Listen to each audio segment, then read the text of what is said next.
Hello and welcome to the Neurosurgery Written Board Crash Course. My name is Chen and today we're going to talk about neurophysiology. And these are the topics that will be covered today, and we'll focus mostly on the key concepts that are important for the neurosurgical boards. Evoked potentials, as the name suggests, is an electrical response measured after a given stimulus was given, such as light in the form of visual evoked potentials and sound in the auditory evoked potentials.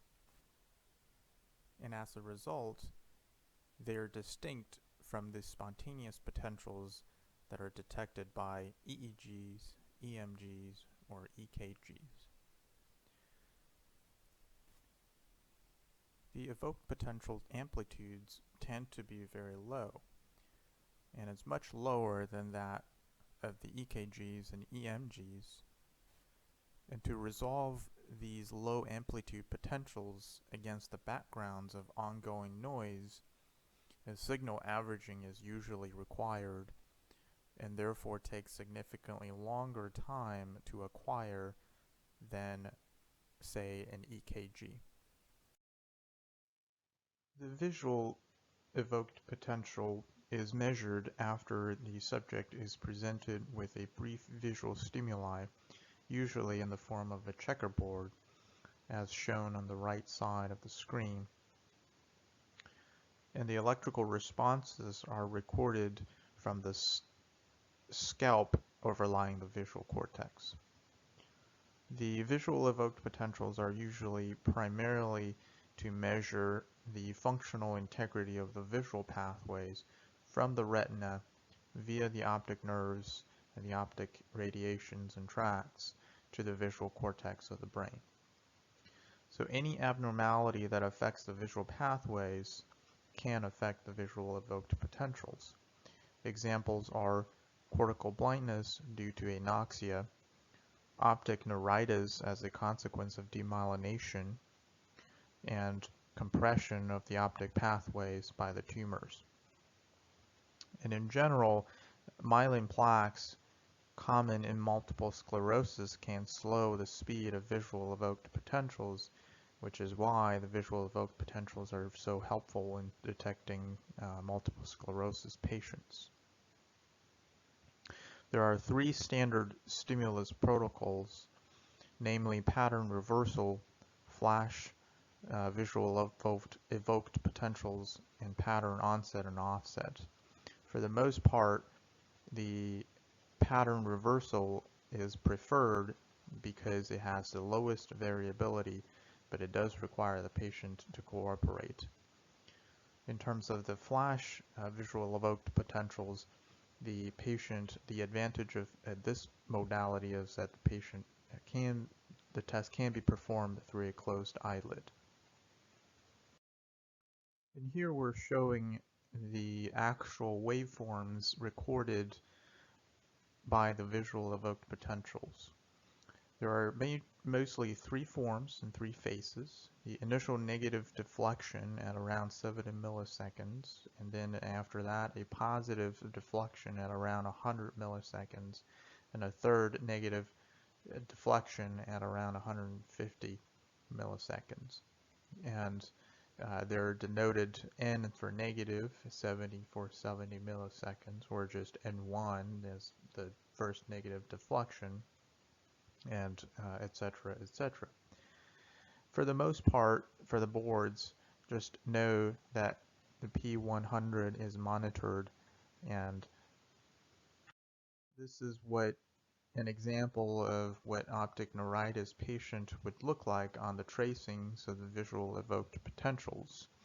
And note how the left eye has a significantly prolonged latency in the P100 peaks, showing that it is getting demyelinated on the left eye as opposed to an intact myelination process on the right eye. The auditory evoked potentials are obviously measuring the auditory pathways, and in response to the auditory stimulus, the evoked potentials are recorded by electrodes placed over the scalp. The responses are usually measured by stimulating each ear independently. And because there is usually the bilateral stimulation produces responses that differs from the sum of their each individual evoked responses. And so therefore there is usually a white noise in the contralateral ear to prevent bone conduction to the contralateral ear.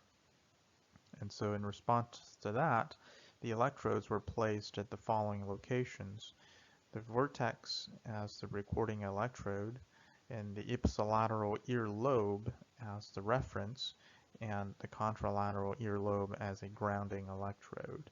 And obviously there is a headphone to generate the sound signals. The auditory evoked potentials typically have a response latency of just a few milliseconds and an amplitude of just a few microvolts. And because of this small amplitude, usually a large number of repetitions, 500 or more repetitions, of auditory stimulation is required to average out the random background electrical activities. The auditory responses are really the composite of the neuronal activity in the auditory pathway. And each of these structures will have its own peak in the tracings of the auditory evoked potential. And here to the right-hand side of the screen, you will see a diagram of the auditory pathways, starting with the auditory nerve, going to the cochlear nucleus, then to the superior olive, then to the inferior colliculus via the lateral lemniscus, and then to the medial geniculate bodies, and then to the auditory cortex, which is the Herschel's gyrus. And the auditory evoked responses looks something like this. There are three bigger components, namely the short latency, middle latency, and long latency responses. And for the most part, the auditory evoked responses happen to be in the short latency phases with the peaks 1 through 7. And you don't see the cortex response in this region because it happens in the more long latency responses, and so that is not going to be considered for the purpose of the auditory evoked responses. This is just a blown up version of the short latency tracings of the auditory evoked responses with the peaks 1 through 7 labeled. And each peak, as we mentioned before, correlates to a specific structure, and it roughly correlates with the temporal relationship of the tracing from the time the sound enters the ear to the time it hits the brain. And obviously tracing peak 1 is the starting point, which is the acoustic nerve, which subsequently go to peak 2, which is the cochlear nuclei, the superior olive for peak 3, the lateral lemniscus for peak 4, and inferior colliculus for peak 5, and the medial geniculate nucleus for peak 6, and then to the auditory radiation for peak 7.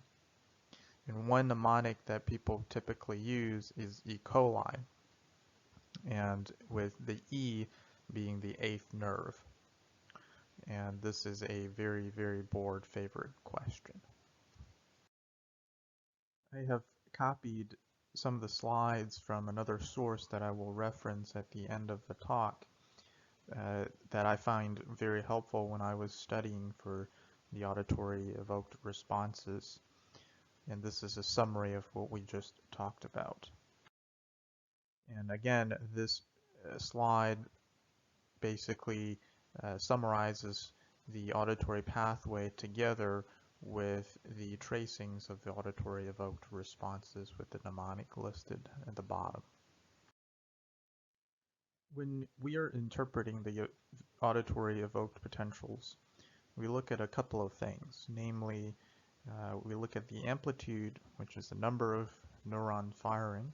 We look at the latency, which is the speed of which the signal transmits, and the inter-peak latency, which tells us something about where a particular lesion may be in between which structures. So let's start with talking about some of the peaks and their importances. Wave 1, as we talked about, correlates with the acoustic nerve, and it is believed to be the first order neuron as they leave the cochlea and enters the internal auditory canal. And the prolongation of this wave implies that there is a lesion in the 8th cranial nerve, and this can be observed in the case of a sensorineural or conductive hearing loss. And interestingly, most schwannomas actually spares wave 1 because this wave, intraoperatively, if peak 1 or wave 1 changes or disappears during an operation with all intact other peaks, then it is a sign that the blood supply to the ear or the cochlea has been compromised.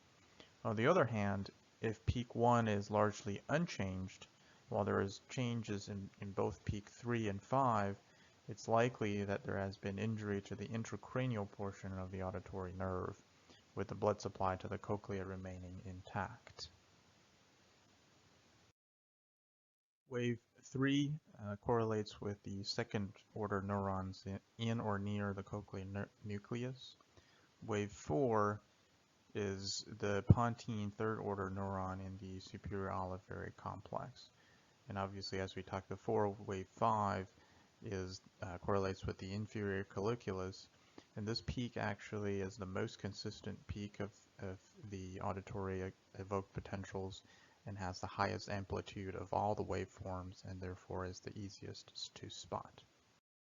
In terms of the inter-peak latencies, if you have a prolongation of the distance between wave 1 and wave 3, this implies that there is a lesion in between the proximal segment of the 8th nerve and the superior olivary complex. And often this reflects a damage to the structures at the cerebral-pontine angle, such as meningiomas and schwannomas at the CP angle.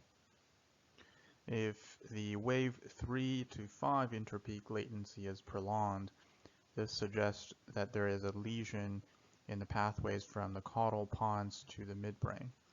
And quite typically, things that can affect this region are demyelinating plaques, infarcts, and neoplasms in the brain stems. And I really like this slide because it summarizes the things that we just talked about and the importance of each of the things that they look for. So now let's move on to SSEPs.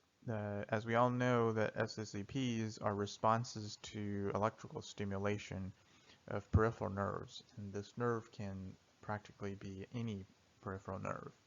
But the most studied nerves are median and ulnar nerves for upper extremities, perineal nerves and tibial nerves for the lower extremity. In terms of how it works, it closely correlates with the anatomy of the sensory pathway. When a stimulus is applied to the peripheral nerve, the compound action potential is conducted through the dorsal roots and into the dorsal column, and the impulses ascend in the dorsal column to the nucleus gracilis and the nucleus cuneate, where the primary afferent fibers synapse on the second order neurons, and these axons ascend through the brainstem to the thalamus. And so based on this anatomy, the recordings are made at various levels of the nervous system, including the brachial plexus, the spinal cord, and the brain. So based on the anatomy that was just reviewed, the recording electrodes are placed at different key components or key points over the entire sensory pathway. And so the stimulating electrode is placed either at the median or ulnar nerve at the wrist, and the recording electrodes are placed in sequential orders, first at the Erb's point.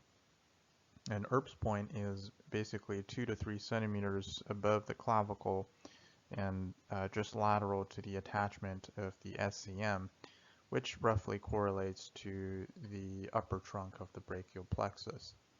Next up, we have the C2 to 5 spinous process region, which roughly correlates with the dorsal column. And because of the decussation at the brainstem, the contralateral parietal region is monitored, which roughly correlates with the patient's sensory cortex of the pathway. And so each of these points have their own different waves, and namely, the first point of interest happens at the Erb's point, which is a negative deflection at around 9 milliseconds, and hence the name N9.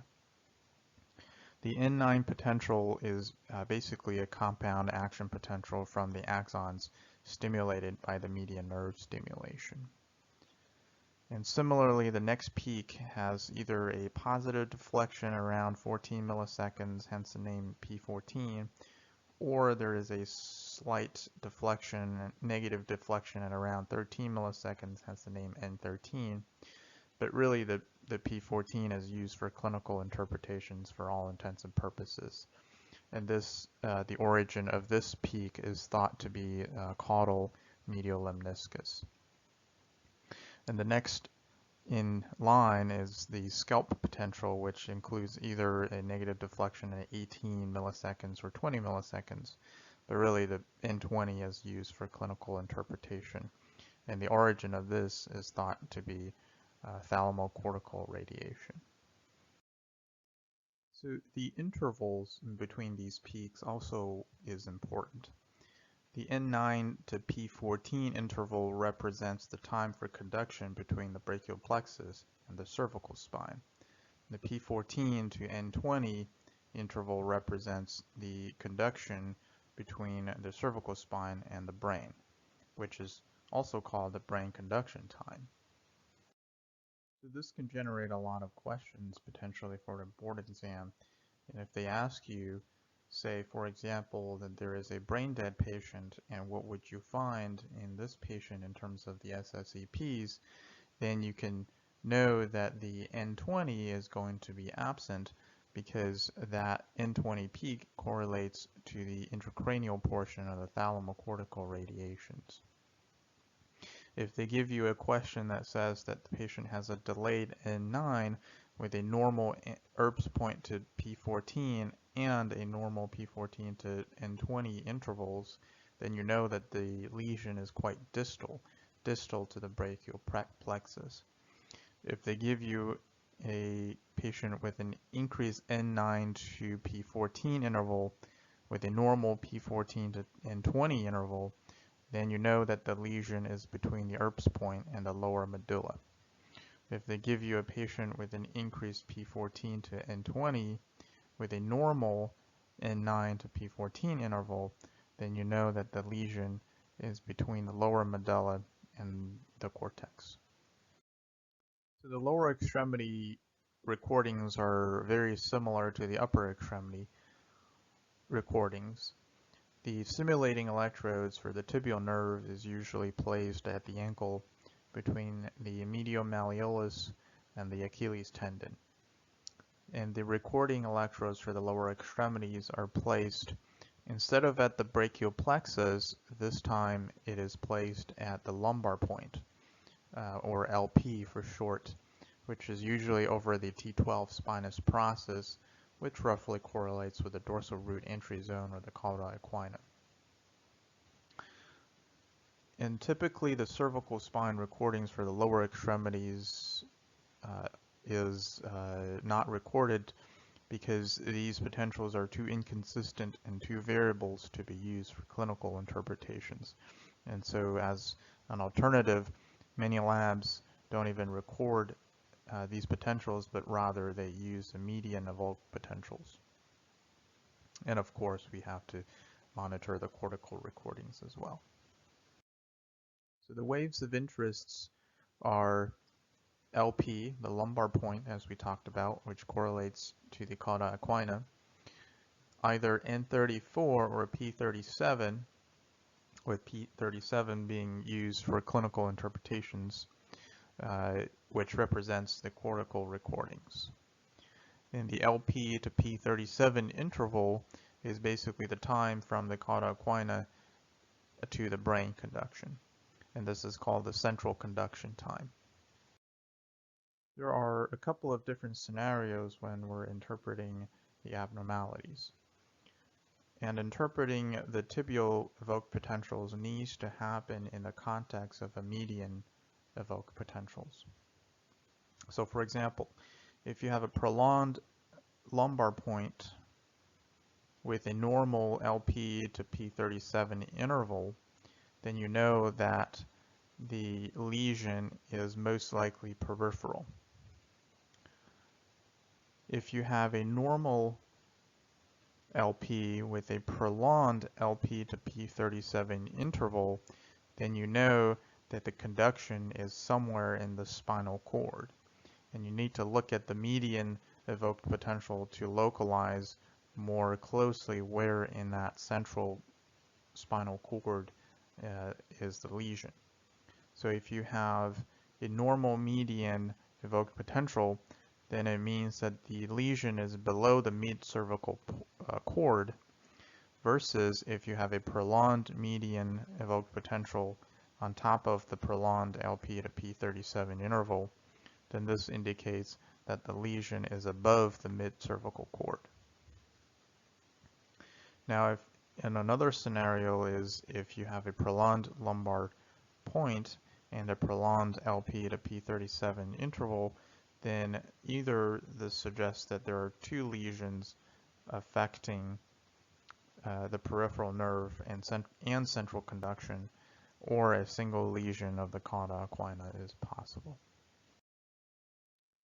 Now, as opposed to the sensory pathways which travels up, motor evoked potentials travel in the opposite direction, where the stimulation comes directly from the scalp's cutaneous electrodes, which elicit a high voltage transcranial electrical stimulation that excites the motor cortex, and we measure the muscle activity.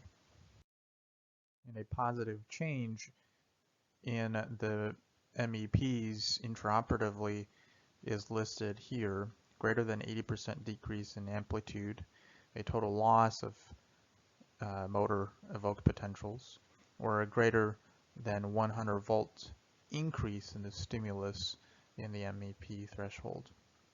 And obviously the risk intuitively includes seizures and tongue lacerations. Now let's move on to nerve conduction studies. The nerve conduction studies are performed by attaching two electrodes to the subject's skin over the nerve that's being tested. And electrical impulses are sent through one electrode to stimulate the nerve, and a second electrode record the impulses somewhere distal.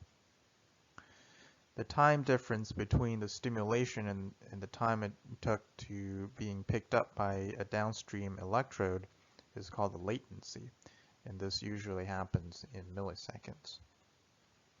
And each time the nerve conduction study is performed, there are different components that needs to be done, and they're listed over here: the motor components, sensory components, mixed components, and repetitive studies, as well as testing for F waves and the H waves. And each one of these are good for certain things, and we will talk about that in the following slides. But first, let's go over some terminologies. Now, when you stimulate a nerve axon, a motor nerve axon, and cause the muscle to contract, rather than measuring the compound nerve action potential, we measure the summation of the muscle fiber action potentials. and this is called the compound motor action potential, CMAP for short. This is another term for the M wave. Now, when you measure the CMAP, it is much larger in amplitude and more reproducible because the muscle amplifies the response. And as a result of this, the M waves are typically 1,000 times stronger than the sensory nerve action potentials. And the sensory nerve action potentials are basically measurements of a purely sensory nerve that are stimulated, and the signals are detected over the proximal skin. And because of the lack of the summation of the muscle, they're typically much weaker and about 1,000 times weaker than the M waves.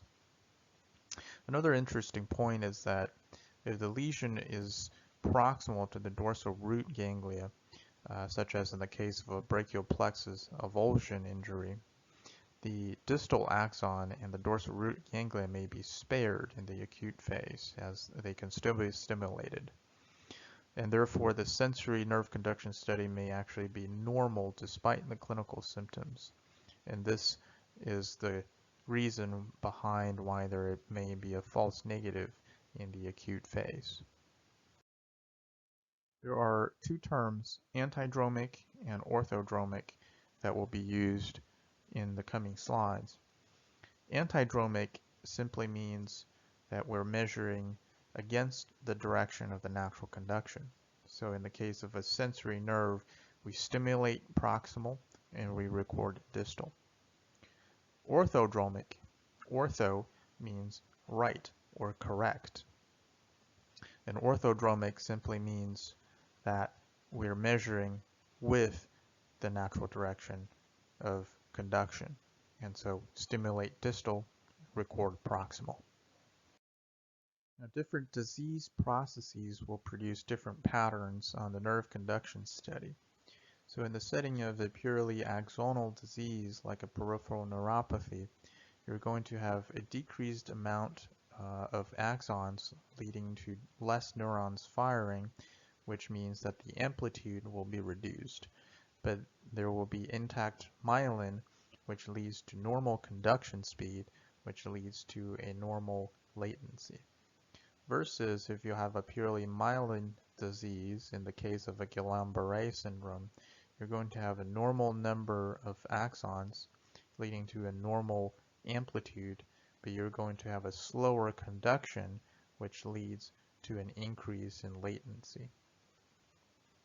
And in terms of the repetitive stimulations, in the famous examples of myasthenia gravis, with each repetitive stimulation, you're supposed to see a decrease in the amplitude of the tracing. Versus if you have a Lambert-Eaton, with each repetition of stimulation, you're supposed to see an increase in the amplitude.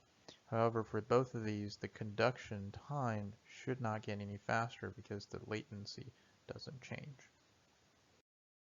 And then there are the H reflexes and the F responses, which are both late responses, and they're each useful in their own ways. The H reflex is named after Dr. Hoffman, who first recorded it. This reflex is basically the electrical equivalent of the Achilles reflex. It is elicited by a submaximal stimulation of S1 nerve. The stimulation is submaximal because it is not strong enough to obtain a direct motor response, but rather it activates the type 1A fiber from the muscle spindles, which in turn triggers the tendon jerk reflex, and therefore completing the H reflex circuit. Now, as the figure shows on the bottom right of the screen, the H reflex comes much later after the M wave, and therefore this is considered a late response. The F wave is named because these responses were first recorded from intrinsic foot muscles, and so F is for foot. On stimulation of a single motor axon, the wave of depolarization will travel first distally and be recorded as part of the M wave. Now the stimuli is super or supramaximal to make sure that some electrical impulses will travel antidromically back to the anterior horn. And if this is timed correctly, this retrograde depolarization to the anterior horn will result in the regeneration of another action potential at the axon hillock in a small subset of neurons. And this will lead to an orthodromic impulses back down to the muscle and thereby eliciting a second contraction. And the advantage of this modality is that it avoids the sensory pathways and is useful if there are few sensory fibers available for testing, and therefore they're frequently useful in Guillain-Barré syndrome patients. And this is just another diagram to depict the three different waves that we just talked about. Here are my references. I hope you find this useful, and please stay tuned for more.